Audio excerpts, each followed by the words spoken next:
So, hi everyone, মই অংশু সকলোকে শিক্ষা আছাম চেনেলটোলৈ পুনৰ এবাৰ স্বাগতম জনাইছোঁ।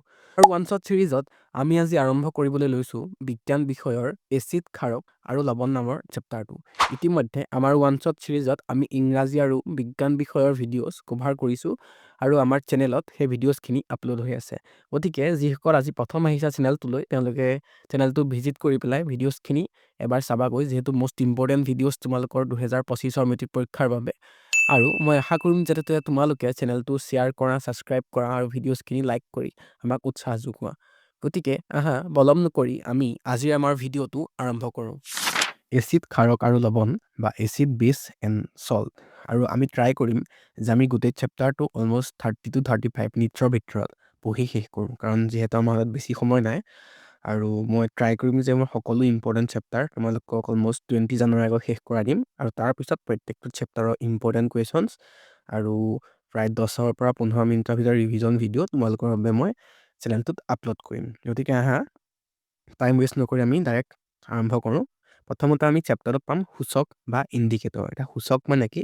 সূচক অৰ্থটো হৈছে নিশ্চয় কিবা এটা দেখুৱাব। তাই ইয়াত বিজ্ঞানত ইয়াৰ অৰ্থটো কি হৈছে? সূচক হৈছে যিকোনো এটা দ্ৰব্য আমলিক নে ক্ষাৰকীয় চিনাক্তকৰণৰ বাবে ব্যৱহাৰ কৰা মাধ্যম। অৰ্থাৎ সূচকৰ দ্বাৰা কি কৰা হয়, আমাৰ হাতত যিকোনো এটা দ্ৰব্য আছে, আমি নাজানো যে দ্ৰব্যটো আমলিক নে ক্ষাৰকীয়, আৰু সূচকে সেইটো আমাক চিনাক্তকৰণ কৰে। এতিয়া সূচকৰ দুটা ভাগ থাকে, কৃত্ৰিম সূচক আৰু প্ৰাকৃতিক সূচক। এতিয়া কৃত্ৰিম বা আৰ্টিফিচিয়েল ইণ্ডিকেটৰত কি পৰিব? মিথাইল অৰেঞ্জ আৰু ফিনলফথেলিন। আৰু তোমালোকক যদি বাই চান্স তিনিটা সুধি দিয়ে, তোমালোকে মিথাইল য়েল্ল'টো লিখি থৈ আহিব পাৰিবা। তাৰ ইয়াৰ পিছত আমাৰ ওচৰত আহিব প্ৰাকৃতিক সূচক। প্ৰাকৃতিক সূচকৰ ভিতৰত প্ৰথমটো আছে ৰঙা বন্ধাকবিৰ পাত, 2 নম্বৰত আছে হালধি বা টাৰ্মাৰিক। তাৰপিছত ফুলৰ ভিতৰত আছে 3বিধ ফুল দিছে আমাক, হাইড্ৰেঞ্জিয়া, পিটুনিয়া আৰু জিৰেনিয়াম। ইয়াৰ পিছত আহিব মষ্ট ইম্পৰ্টেণ্ট যিটো নেচাৰেল ইণ্ডিকেটৰ, সেইটো হৈছে লিটমাছ। তাৰ লিটমাছটো কি বুলি কৈছে? কিতাপত আছে থেলোফাইটা বৰ্গৰ ভিতৰত। তাত থেলোফাইটা কি? থেলোফাইটা হৈছে উদ্ভিদৰ এটা বৰ্গ। ব্ৰায়োফাইটা, থেলোফাইটা, টেৰিডোফাইটা এনেকুৱা ধৰণৰ উদ্ভিদৰ কেইটামান বৰ্গ আছে। আৰু সেই থেলোফাইটা বৰ্গৰ ভিতৰে লাইকেন বা লিচেন নামৰ যিজোপা উদ্ভিদ, এজোপা উদ্ভিদ হয়। সেই উদ্ভিদজোপাৰ পৰা আমি লিটমাছটো নিষ্কাশন কৰোঁ বা লিটমাছটো এটা পাওঁ। আৰু ইয়াৰ যোনটো নেচাৰেল কালাৰ, সেইটো হৈছে বেঙুনীয়া বা ভায়লেট। এতিয়া তোমালোকে সুধিব পাৰি যে হয় এচিডৰ কালাৰ দেখোন ৰঙা, লিটমাছৰ কালাৰ দেখোন নীলা বা ৰঙাহে হয়, কিন্তু সেইটো নেচাৰেল কালাৰ নহয়। আমি যিটো অৱস্থাত পাওঁ তাক আমি সদায় বেঙুনীয়া কালাৰত পাওঁ। আৰু কি হয়, এচিডে নীলা লিটমাছক ৰঙা কৰে আৰু ক্ষাৰকে ৰঙা লিটমাছক নীলা কৰে। তোমালোকে এই ৰংকেইটা মনত ৰাখিবা, এচিডে নীলাক ৰঙা কৰে আৰু ক্ষাৰকে ৰঙাক নীলা কৰে। এই দুটা বাছে খেলিমেলি নহয়, মনত ৰাখিবা। ইয়াৰ পিছত আহিব ঘ্ৰাণেন্দ্ৰিক সূচক বা অল ফেক্টৰী ইণ্ডিকেটৰ। তাত ঘ্ৰাণ মানে কি? ঘ্ৰাণ মানে হৈছে গুণ শক্তি বা শুঙাৰ শক্তি। ইয়াৰ পৰা কি বুজিম যে ঘ্ৰাণেন্দ্ৰিক সূচক মানে হৈছে যি সূচকৰ ব্যৱহাৰৰ ফলত দ্ৰব্য এটাত আমলিক বা ক্ষাৰকীয় মাধ্যমত গোন্ধৰ পৰিৱৰ্তন ঘটে, তাক ঘ্ৰাণেন্দ্ৰিক সূচক বোলে বা অল ফেক্টৰী ইণ্ডিকেটৰ বোলে। অৰ্থাৎ গোন্ধ পৰিৱৰ্তন হৈছে। আৰু ইয়াৰ এক্সাম্পল 3টা আছে কিতাপত, সেইকেইটা হৈছে ভেনিলা, পিঁয়াজ আৰু লং। তোমালোকে এক্সাম্পলছখিনি মনত ৰাখিবা, এক্সাম্পলছখিনি বহুত ইম্পৰ্টেণ্ট। তাত নেক্সট আহিব আমাৰ ইয়াৰ পিছত এচিড আৰু ক্ষাৰকে ধাতুৰ লগত মিলিলে বা মেটেলৰ লগত মিলিলে কি বিক্ৰিয়া কৰে। তো মষ্ট ইম্পৰ্টেণ্ট, তোমালোকক ডাইৰেক্ট এনেকৈ সুধিবও পাৰে বা তোমালোকক এক্সাম্পল দি দিবও পাৰে। তাৰ প্ৰথম আমি পঢ়িম এচিডৰ লগত ধাতু। এচিডৰ লগত ধাতু বা মেটেল লগ লাগিলে সদায় আমি লৱণ প্লাছ হাইড্ৰজেন গেছ পাওঁ। লৱণ মানে হৈছে চল্ট। গতিকে তোমালোকে যিসকলে ইংলিছ মিডিয়ামৰ পৰা চাইছা, তেওঁলোকে চল্টটো মনত ৰাখিবা। যিসকলে অসমীয়া মিডিয়ামত পঢ়িছা, তেওঁলোকে লৱণটো মনত ৰাখিবা। এতিয়া তোমালোকে হয়তো মোক সুধিব পাৰা যে আমি এচিড আৰু বেছ কি চিনি নাপাওঁ বা এচিড আৰু ক্ষাৰক মানে কি চিনি নাপাওঁ। এচিড মনত ৰাখিবা যি সদায় পানীত হাইড্ৰজেন আয়ন উৎপন্ন কৰে, তাক আমি এচিড বুলি কওঁ, অৰ্থাৎ H+। ধৰা HCl, HClটোক আমি যদি লৈ যাওঁ, এইফালে দেখিম যে H+ আৰু Cl-, অৰ্থাৎ H+ ওলাইছে, সেইবাবে হাইড্ৰক্লৰিক এচিড বুলি কওঁ। ঠিক সেইদৰে ইয়াৰ সাথে H2SO4 ছালফিউৰিক এচিড আমি দেখিলে কেনেকৈ গম পাম? তাৰ যি তাপ ইফালে ভাগি যাব, তেতিয়াই H আৰু SO4 2- আয়ন হ'বগৈ। ইয়াক মই মিলাবলৈ টুটু দি দিছোঁ। তেওঁলোকে তেতিয়া দেখিলে গম পাব যে হয়, ইয়াত হাইড্ৰজেনৰ উৎপন্ন হৈছে, গতিকে ই এটা এচিড। তেনেধৰণৰ কেইটামান এচিড হৈছে HNO3 নাইট্ৰিক এচিড, HNO2 আৰু H2CO3। তাৰপিছতে বেছ বা ক্ষাৰক। আপোনালোকে ক্ষাৰকটো কেনেকৈ মনত ৰাখিবা? ক্ষাৰকে পানীৰ লগত সদায় OH- আয়ন উৎপন্ন কৰে। তেওঁলোকে NaOH আৰু KOH। ছডিয়াম হাইড্ৰক্সাইডত আমি যদি চাওঁ, আমি দেখিম যে Na+ আৰু OH-, গতিকে OH- ওলাইছে, সেইবাবে বেছ। আৰু ঠিক সেইদৰে K+ আৰু OH- হৈ গ'ল, তাৰ OH- ওলাইছে বাবে এইটো এটা বেছ। ইয়াৰ পিছত আহিব ধাতৱ কাৰ্বনেট আৰু ধাতৱ হাইড্ৰজেন কাৰ্বনেটে এচিডৰ লগত কেনেধৰণৰ ৰিয়েকশ্যন কৰে। আৰু আমি আগতে জানিব লাগিব যে ধাতৱ কাৰ্বনেট কি আৰু ধাতৱ হাইড্ৰজেন কাৰ্বনেট কি, তেতিয়াহে আমি ৰিয়েকশ্যনটো সম্পূৰ্ণভাৱে কৰিব পাৰিম। গতিকে আমি প্ৰথমতে চাব লাগিব ধাতৱ কাৰ্বনেট আৰু ধাতৱ হাইড্ৰজেন কাৰ্বনেট মানেনো কি। ধাতৱ কাৰ্বনেট বা মেটেল কাৰ্বনেট অৰ্থাৎ ধাতুৰ লগত কাৰ্বনেটক লাগি আছে। ধাতু প্লাছ CO3 2- আয়ন অৰ্থাৎ এইটোক আমি কাৰ্বনেট আয়ন বুলি পঢ়োঁ। তোমালোকে পৰীক্ষাত দেখিলে খেলি মেলি নকৰিবা। হৈছেনে? নাই হোৱা। তোমালোকে দেখিলে খেলি মেলি নকৰিবা, এইটো CO3 2- আয়নক আমি কাৰ্বনেট আয়ন বুলি পঢ়োঁ আৰু লগত এটা ধাতু লগ লাগি থাকিব লাগিব। এটা চোৱা Na2CO3 ছ'ডিয়াম কাৰ্বনেট, ইয়াত Na2 ছ'ডিয়ামটো এটা ধাতু আৰু লগত কি আছে CO3 2- CO3 এইফালে হৈ ইয়াত 2- হ'বগৈ 2- এইটো এটা কাৰ্বনেট আয়ন, এইটো এটা মেটেল। গতিকে এইটো কি হ'ল, এটা মেটেল কাৰ্বনেট বা ধাতৱ কাৰ্বনেট। ইয়াৰ পিছত আহিব ধাতৱ হাইড্ৰজেন কাৰ্বনেট। এতিয়া আমি ইয়াত বুজিলোঁ যে ধাতুৰ লগত কাৰ্বনেট লগ লাগি আছে। তাক ইয়াত কি হ'ব, ধাতুৰ লগত হাইড্ৰজেন কাৰ্বনেট লগ লাগি থাকিব। এতিয়া হাইড্ৰজেন কাৰ্বনেটক আমি কেনেকৈ লিখোঁ, এইটো হৈছে HCO3- অৰ্থাৎ মেটেল বা ধাতুৰ লগত এটা HCO3- আয়ন লগ লাগি আছে। ইয়াত আমি যদি চাওঁ NaHCO3, ইয়াত ছ'ডিয়ামটো এটা ধাতু আৰু HCO3টোৱে হাইড্ৰজেন কাৰ্বনেট আয়নক সূচাব। এতিয়া ইহঁত দুইটাই এচিডৰ লগত কেনেধৰণৰ ৰিয়েকশ্যন কৰে, মই এইটো শ্বৰ্ট ফৰ্মত লিখি লৈছোঁ। MC মানে মেটেল কাৰ্বনেট, MHC মানে মেটেল হাইড্ৰজেন কাৰ্বনেট অৰ্থাৎ ধাতৱ হাইড্ৰজেন কাৰ্বনেট। আৰু এই দুইটাই যেতিয়া এচিডৰ লগত বিক্ৰিয়া কৰে, এচিডৰ লগত বিক্ৰিয়া কৰিলে আমি কি পাম, চল্ট পাম, কাৰ্বন ডাই অক্সাইড পাম আৰু H2O বা পানী পাম, অৰ্থাৎ লৱণ, কাৰ্বন ডাই অক্সাইড আৰু পানী।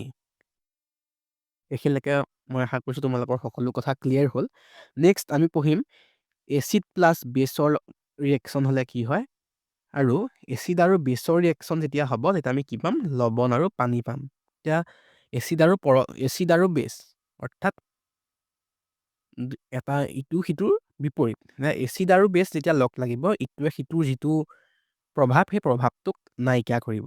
নাইকিয়া কেলৈ কৰিব, কাৰণ চোৱা এচিডৰ ধৰ্ম বেলেগ আৰু ইফালে বেছৰ ধৰ্ম বেলেগ। এতিয়া ইয়াক কথাকথিক আমি জানো যে ইটোৱে সিটোৰ বিপৰীত, ইটো টেঙা ইটো খাৰুকীয়।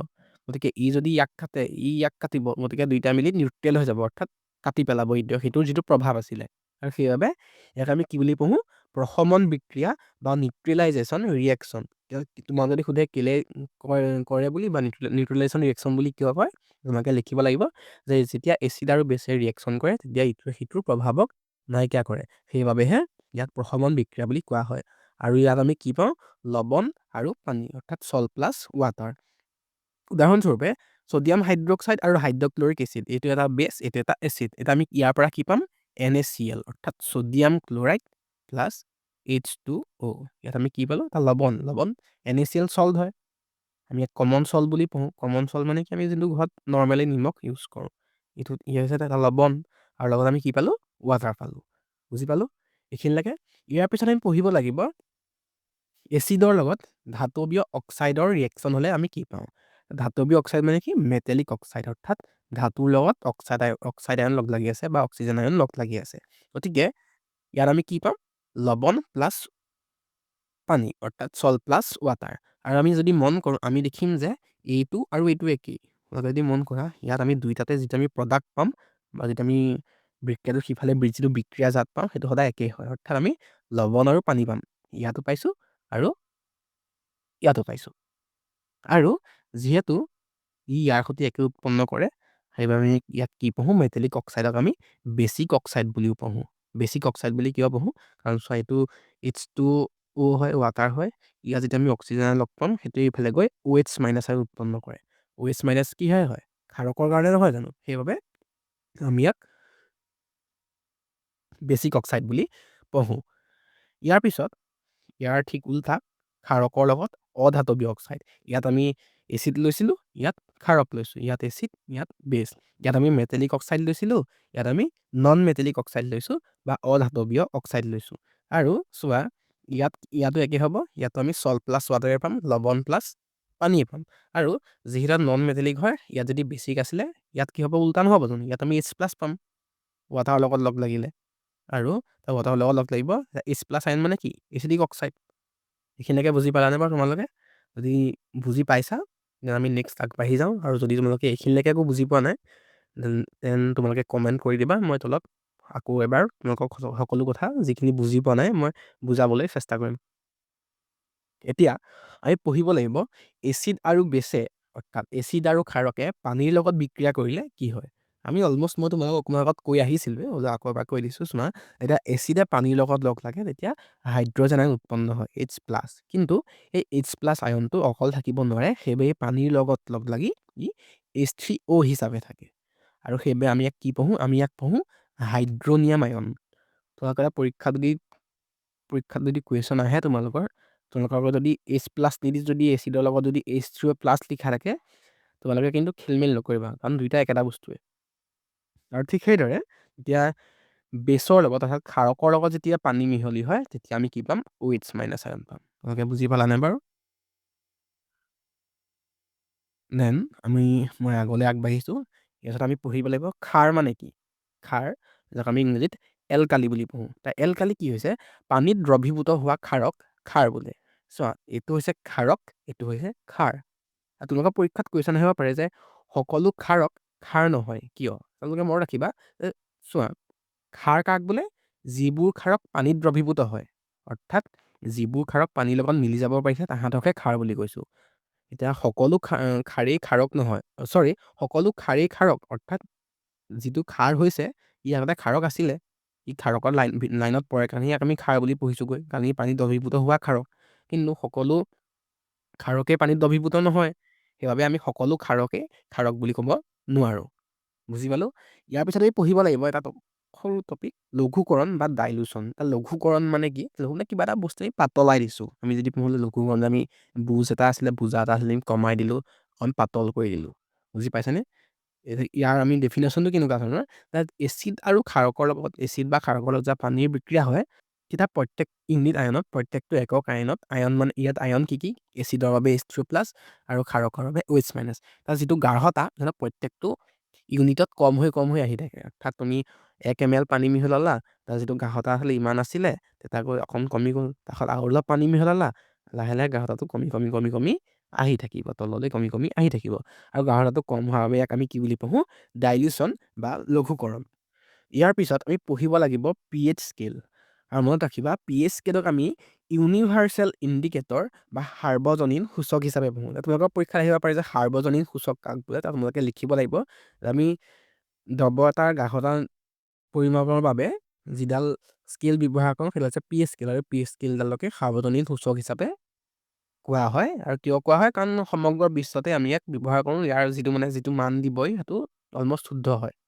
গতিকে pH স্কেল কাক বোলে, দ্ৰৱত হাইড্ৰজেন আয়নৰ গাঢ়তা পৰিমাপৰ বাবে ব্যৱহাৰ কৰা স্কেলক pH স্কেল বোলে। অৰ্থাৎ হাইড্ৰজেন আয়নৰ গাঢ়তা মানে কি, ই এচিডিক, কিমান এচিডিক আৰু কিমান বেছিক সেইটো ই জোখে। এচিডিক মানে আমলিক আৰু বেছিক মানে ক্ষাৰকীয়। আৰু স্কেলডালৰ ভেলু কিমানৰ পৰা কিমানলৈকে থাকে, 0 to 14। এটা মনত ৰাখিবা 0 to 14। 0ত কি হয়, অতি আমলিক, অৰ্থাৎ অতি এচিডিক হয়। আৰু ঠিক সেইদৰে 14ত কি হয়, অতি ক্ষাৰকীয়, অৰ্থাৎ অতি বেছিক হয়। তেওঁলোকে মনত ৰাখিবা, অতি এচিডিক, আৰু এইটোক কি বুলি ক'ম আমি, বেছিক বুলি কওঁ। আৰু 7ত কি হয়, এইটো পইণ্টটো হৈছে নিউট্ৰেল।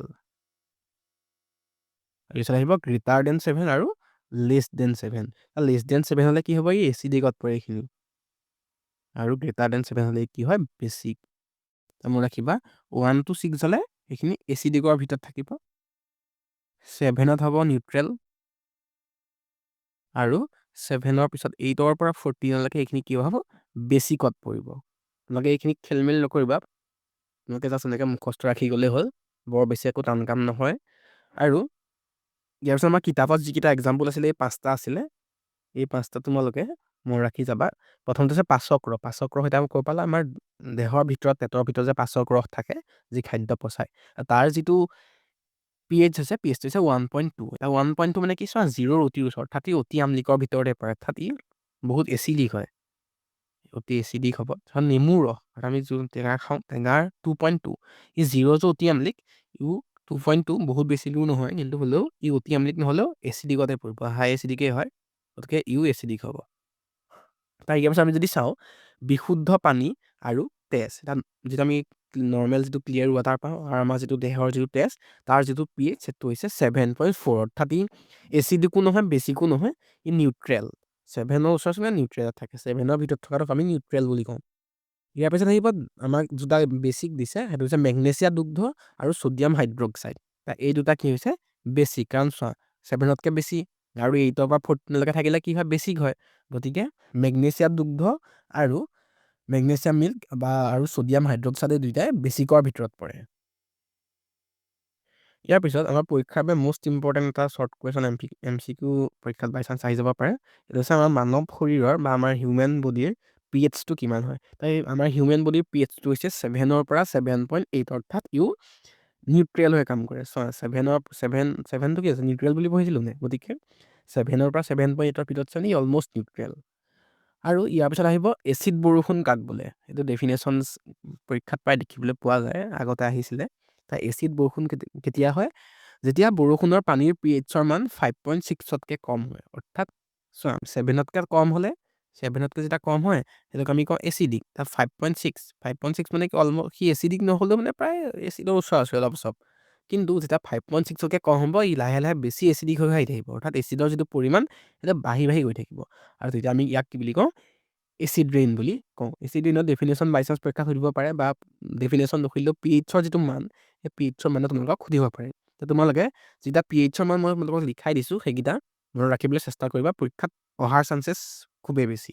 এবাৰ ধৰিবা দন্তক্ষয়, অৰ্থাৎ আমাৰ টুথ ডিকে বুলি কওঁ, মই যে দাঁত খাৰে খায়, তেতিয়া সেইটো কেতিয়া হয় যেতিয়া pHৰ মানটো 5.5তকৈ কম হৈ যায়। তেতিয়ালৈকে মনত ৰাখিবা, যেতিয়া 5.5তকৈ কম হ'ব তেতিয়া আমাৰ দন্তক্ষয় বুলি কোৱা হয়, অৰ্থাৎ আমাৰ দাঁত ক্ষয় যায়। ইয়াৰ পিছত আহিব মৌমাখিৰ শুঙত আমাৰ এচিড থাকে। সেই এচিডটো কি হয়, যেতিয়া আমাৰ সি খুচি দিয়ে গাত, যেতিয়া মৌমাখিতে খুচে আমাৰ জ্বলা পোৰা কৰে নাই, আৰু জ্বলা পোৰা কৰিলে কি হয় আমাৰ এচিডৰ প্ৰভাৱটো নাইকিয়া কিহে কৰিব বেচে। আৰু বেছকে আমি নৰ্মেলি কি ব্যৱহাৰ কৰোঁ বেকিং ছ'ডা এটা ক্ষাৰক হয়, আৰু এই ক্ষাৰকে এই এচিডৰ প্ৰভাৱটো অলপ প্ৰশমন ঘটায়। আমি যে পঢ়ি আহিছিলোঁ প্ৰশমন বিক্ৰিয়া, সেই প্ৰশমন বিক্ৰিয়াৰ উদাহৰণ এনেকুৱা ধৰণৰ ৰিয়েল লাইফৰ ঘটনা এইটোৱেই। এচিডৰ যিটো প্ৰভাৱ সেইটো আমি নাইকিয়া কৰিবলৈ আমি ক্ষাৰক ব্যৱহাৰ কৰিলোঁ। তাৰপিছত তেনেকুৱা ধৰণৰ আৰু এটা আছে চুৰাত পাত। ইয়াৰ চুৰাত পাতৰ শুঙত কি থাকে মিথাইনিক এচিড থাকে, আৰু মিথাইনিক এচিড খুব ডাকে যে চুৰাত পাতে ডাকে মানুহৰ গোটেই শুঙে ডাকিলে গোটেই মানুহৰ খুজতি হয়। আৰু এনেকুৱাবোৰ নহ'বলৈ আমি কি ব্যৱহাৰ কৰোঁ, আমি ক্ষাৰক ব্যৱহাৰ কৰোঁ পাহাৰী পালেং, যাক আমি ডাক প্লান্ট বুলি কওঁ। আৰু এইটো এটা ক্ষাৰক, এটা নেচাৰেল ক্ষাৰক হয় এটা, আৰু ই কি কৰে ইয়াৰ যিটো প্ৰভাৱ মিথাইনিক এচিডৰ যিটো প্ৰভাৱ সেই প্ৰভাৱটোক অলপ নাইকিয়া কৰে। এইখিনিলৈকে আমি বুজি পালোঁ। ইয়াৰ পিছত আহিব লৱণ। আমি খনিজ লৱণ কি পঢ়িব লাগিব। চোৱা খনিজ লৱণ কি, পৃথিৱীৰ ভিন্ন প্ৰান্তত গোটা লৱণৰ ভাণ্ডাৰ পোৱা যায়, আৰু অশুদ্ধিভাৱে এই বৃহৎ স্ফটিকবোৰ মানে ডাঙৰ ডাঙৰ টুকুৰাবোৰ কি হয় মুগা বৰণৰ হয়, আৰু ইয়াকে আমি কি বুলি পঢ়োঁ খনিজ লৱণ, বা যাক আমি ইংৰাজীত কওঁ ৰক চল্ট। তোমালোকৰ ৰক চল্টৰ ডেফিনেশ্যনটো পঢ়াৰ চান্স বাৰু ইমান নাই, কিন্তু হ'লেও পঢ়ি থোৱাটো দৰকাৰী, কাৰণ পৰীক্ষাত কি আহে একো ঠিক নাই। তাৰপিছত আমাৰ বেছিকৈ ইম্পৰ্টেণ্ট এইটোহে খোৱা লৱণ বা ছ'ডিয়াম ক্লৰাইড। খোৱা লৱণ মানে কি, যিটো আমি নিমখ খাওঁ নৰ্মেলি, সেইটোক আমি খোৱা লৱণ বা কমন চল্ট বুলি কওঁ যাক আমি ইংৰাজীত, আৰু ইয়াক আমি কি বুলি কওঁ ছ'ডিয়াম ক্লৰাইড বা NaCl।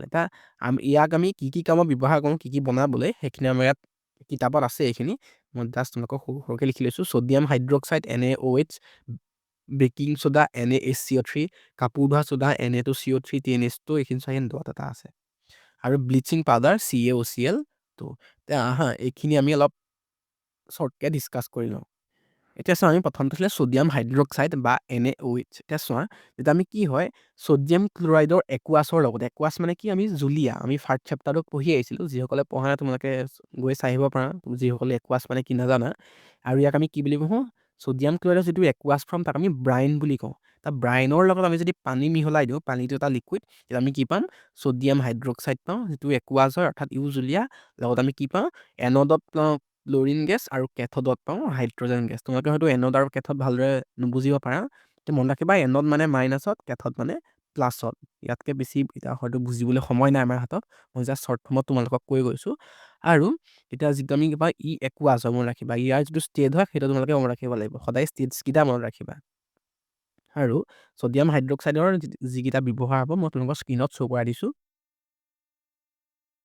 নেক্সট আহিব ব্লিচিং পাউডাৰ। ব্লিচিং পাউডাৰ চোৱা আমি CaOH2 লগত কেলছিয়াম হাইড্ৰক্সাইডৰ লগত ইয়াক আমি শিথিলিত চূণ বুলি যাক আমি পঢ়োঁ, তেনেকৈ মই লিখি দিছোঁ শিথিলিত চূণ বুলি, শিথিলিত চূণ লগত আমি ক্লৰিন মিহলাওঁ। আৰু এই ক্লৰিনটো আমি নৰ্মেলি ক'ৰ পৰা ইউজ কৰোঁ, এই ক্লৰিনটো যে আমি ইয়াত যে আমি ক্লৰিনটো পাইছিলোঁ, সেই ক্লৰিনটোক আমি নৰ্মেলি আনি পেলাই ইয়াত ইউজ কৰোঁ। তাৰপিছত যে ইয়াৰ লগত আমি ইউজ কৰিম, আমি ইয়াত কি পাম, CaOCl2 প্লাছ H2O, গতিকে এইটোৱে হৈছে ব্লিচিং পাউডাৰ।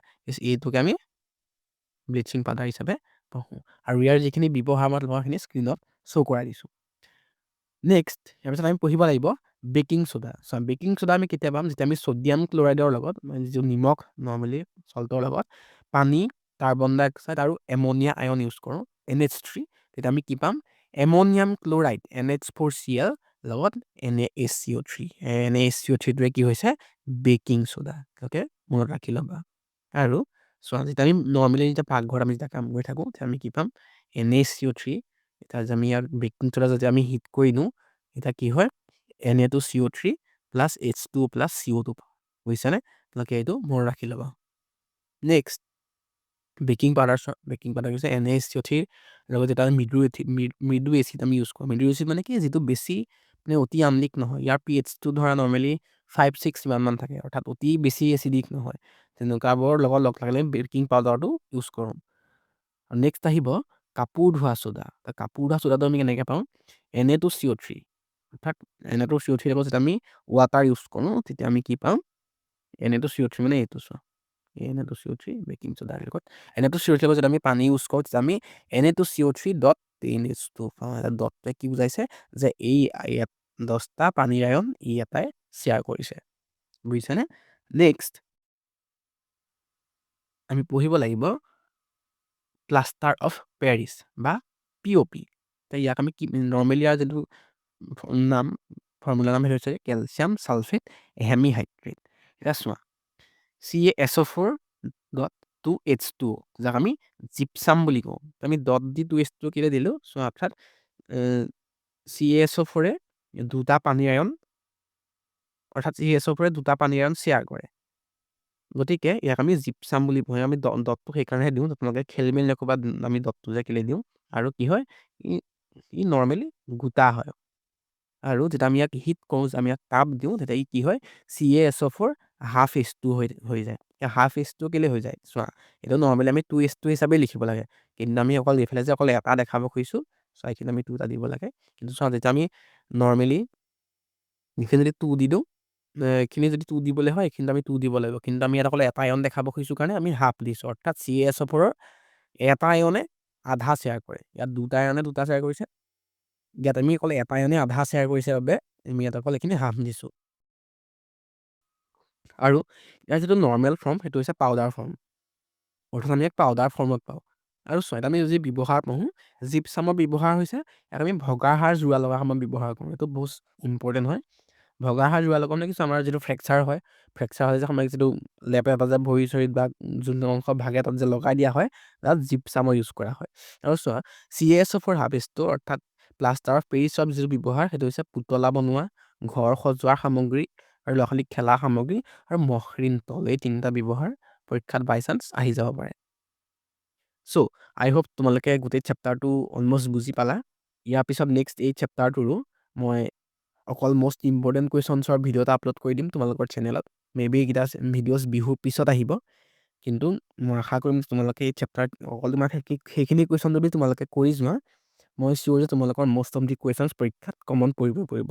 গতিকে যিহেতু পৰীক্ষালৈ বেছি দিন নাই, এতিয়া বিহু বা কিবা অনুষ্ঠান বাদ দি তোমালোকে পঢ়াত মন দিয়া, যিহেতু বেছি সময় নাই, গতিকে এই সময়কণ যদি ভালদৰে মন পুতি পঢ়া, পৰীক্ষাত ভাল ৰিজাল্ট হ'ব। আৰু কাৰোবাৰ যদি পঢ়িও হোৱা নাই ভালকৈ, মন চন বেয়া কৰিব নালাগে, কাৰণ এতিয়া হাতত অলমষ্ট আমাৰ হাতত এমাহ সময় আছে। দিন ৰাত একাকাৰ যদি পঢ়া, যিটো ৰিজাল্ট ভাবিছা তাতকৈ বহুত বেছি গুণে ভাল ৰিজাল্ট হ'ব। গতিকে থেংক ইউ, বাই বাই।